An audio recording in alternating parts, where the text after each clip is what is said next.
that it's appropriate. In a few minutes, Mr. Rosenstein, I think the House of Representatives is going to say something different. I don't agree with you, Congressman. I don't believe that's what they're going to say, and if they do, they'll be mistaken. I disagree, but I think in a few minutes, the House of Representatives is going to go on record saying you haven't complied with requests from a separate and equal branch of government, that you haven't complied with subpoenas, and you got 7 days to get your act together. I think that's what's going to happen in a few. And that's not Jim Jordan. I think that's a majority of the House of Representatives. In just a few minutes, I think that's going to happen. And I want to know why you won't give us what we've asked for. Sir, I certainly hope that your colleagues are not under that impression. That is not accurate, sir. And it is accurate. We have caught you hiding Mr. Chairman, can we allow the witness to answer? Mr. Chairman, point of order. We can go to Mr. Jordan's press conference and listen to him, but we came here to hear from the witness. The time belongs to the gentleman. Mr. Rosenstein, can we allow him to answer? We have caught you hiding information. Allow him to answer. He will be permitted to answer when Mr. Jordan. Why do we have them here? We'll allow him additional time to answer. Why are they not allowed to answer? The gentleman is out of order. The gentleman from Ohio is recognized. Mr. Rose, let me make this one point, then I'll let you answer. Mr. Jordan, I'd like to let me make this one point, sir. Where we've caught you hiding information, then you can answer. Why did you hide the fact that Peter Strzok and Judge Contreras were friends? Why did you redact that in the documents you gave to us? Judge Contreras is kind of important. FISA court judge, more importantly, just as importantly, the judge that heard Mike Flynn's case. Why did you try to hide that from us? Mr. Jordan, I appreciate you giving me the opportunity to respond. I've heard you make those sort of allegations publicly on TV. I got it if you let me respond, sir. Mr. Chairman, he should be given the opportunity. Now, Mr. Jordan, it's redacted. I am the Deputy Attorney General of the United States. Okay? I'm not the person doing the redacting. I'm responsible for responding to your concerns as I have. I have a team with me, sir. It's just a fraction of the team that's doing this work, and whenever you brought issues to my attention, I have taken appropriate steps to remedy them.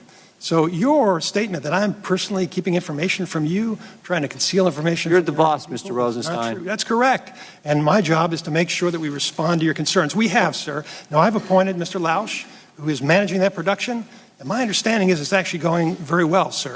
So I appreciate your concerns. Again, I think the House of Representatives is going to say otherwise. But your use of this to attack me personally Why did you is deeply wrong. Point of order, Mr. Chairman. May the witness be permitted to answer the question? It's not personal. The gentleman will suspend. The witness is going to have an opportunity to say whatever he wants at the end of Mr. Jordan's 5 minutes. Until the it is end not of those personal. 5 minutes, they're his time. I appreciate your service. It's not personal. We just want the information. Why did you tell Peter Strzok not to answer our questions yesterday? When I asked Peter Strzok if he'd ever communicated with Glenn Simpson, he gave us the answer he gave us dozens of times. On advice of FBI counsel, I can't answer that question. Why couldn't he answer that question? Mr. Jordan, I appreciate your sincere concerns, but I didn't give Peter Strzok any instructions. If there was some problem with the instructions he had, I'll be happy to look into it. Not what his FBI lawyer said. Mr. Jordan, when you find some problem with a production or with questions, it doesn't mean that I'm personally trying to conceal something from you. It means we're running an organization that's trying to follow the rules, and we're going to respond. You know what was interesting? When I asked him if he'd ever talked to Bruce Orr, he said he had. Said he had 3 times in 2016 and 2017. Then I asked him, have you ever talked to Nellie Orr? And he said, no, I haven't. I said, well, why can you answer that question? Because Nellie Orr worked for Glenn Simpson, worked for Fusion. He could answer that question, but he couldn't answer because FBI counsel told him he couldn't. He couldn't answer the question whether he'd ever communicated with Glenn Simpson, a journalist.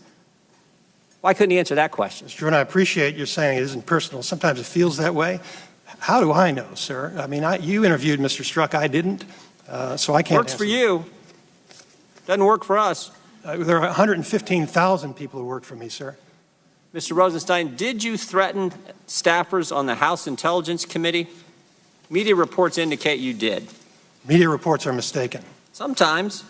But this is what they said. Having the nation's #1 law enforcement officer threaten to subpoena your calls and emails is downright chilling. Did you threaten to subpoena their calls and emails? No, sir, and there's no way to subpoena phone calls. Well, I mean, I'm just saying. I'm reading what the press said. I would suggest that you not rely on what the press says, sir. Well, I didn't ask if there's no way to do it. I asked if you said it. If I said what? What I just read you. No, I did not. Well, now who are we supposed to believe? Staff members who we've worked with, who've never misled us, or you guys who we've caught hiding information from us, who tell a witness not to answer our questions? Who are we supposed to believe? Thank you for making clear it's not personal, Mr. Jordan. Well, I'm saying the Department of Justice. Me because I'm telling the truth and I'm under oath. And if you want to put somebody else under oath and they have something different, I know these staff members. Respond. Here's my last question. What's so important that you know that you don't want us to know, that you won't give us the documents we're asking for, that the House of Representatives is about ready to go on record saying you should give us, what's so darn important that you will threaten members, at least according to media reports and according to the staff members, threaten members? Parliamentary inquiry, Mr. Chairman. What is so important, Mr. Rosenstein? Parliamentary inquiry, Mr. Chairman. This is not an appropriate time for a parliamentary inquiry. And point of order. The gentleman keeps representing that the House of Representatives, yes, it will be the Republicans who continue It's to not that is not an appropriate point of order. Well, he needs to be corrected in his statement. The time of the gentleman will be be restored. the members of the Republican Party The gentleman will suspend.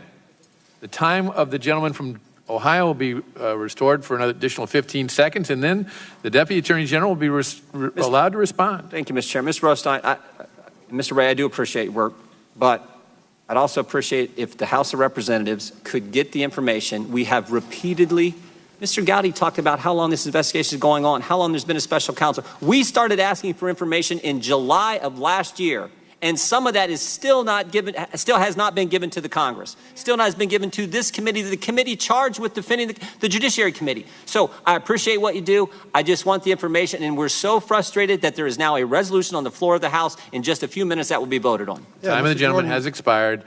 Mr. Rosenstein will be allowed to respond. I don't have any control over what resolutions you vote on, sir, and I know you you feel free don't. to do that. But The gentleman will suspend it. if The you're time now is the interested in- Attorney General's.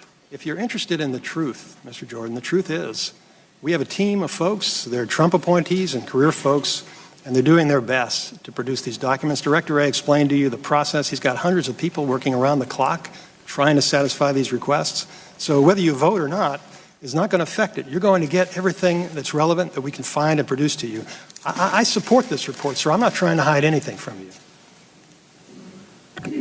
The chair.